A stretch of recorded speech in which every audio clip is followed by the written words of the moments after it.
తుఫాను తర్వాత యుద్ధపు భూమిని యాహించుకోడి. హిరణ్యకశిపుడు లేడు, నరసింహుడు విష్ణువు యొక్క భయంకరమౌన మనిషి సింహం అవతారం. అతన్ని చీల్చి చెండారాడు, కాని విజయం ప్రశాంతతను తీసుకురాలేదు. ఇది ఒక కార్చిచ్చును రగిలించింది. నరసింహుడి కోపం దేవతలను కూడా భయపెట్టింది. దేవాలయాలు వణికిపోయాయి, లోకాలు ఆపిరి బిగుపట్టాయి. కాబట్టి దేవతలు శివుడిని వేడుకుంటారు సమతుల్యతను పునరుద్ధరించమని. మొదట్ అతను వీరతరుడు పంపాడు, భద్రకాళిని పంపాడు.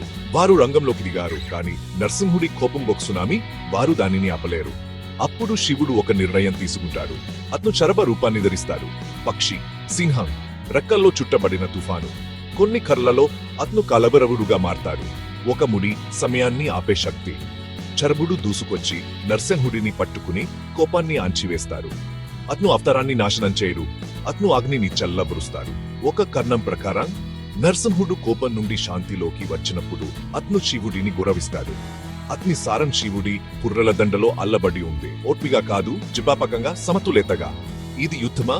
అవును, కాని దగ్గరగా వినండి. ఇది ఒక యుగరగీతం. విష్ణువు యొక్క రక్షణ, శివుడి యొక్క సంయమనం. వివిక్ సంప్రదాయాలు వివిధ వివరాలు వాదిస్తాయి. శర్భుడు ఆల్చివేశాడా లేదా చంపాడా?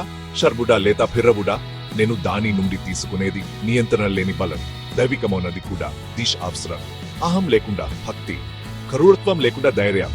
మీ అంతర్గత నరసింహుడు గర్జించినప్పుడు మీ అంతర్గత శివుడిని పిలవండి. కోపం న్యాయం చేయనివ్వండి, నష్టం కాదు.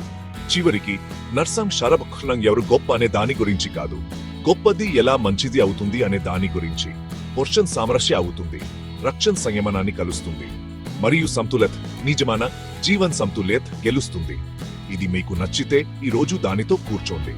అడగండి, నాకు సింహం ఎక్కడ అవసరం, నాకు రెక్కలు ఎక్కడ అవసరం, మరియు వాటిని నేను ఎలా కలిసి ఎగరనివ్వాలి.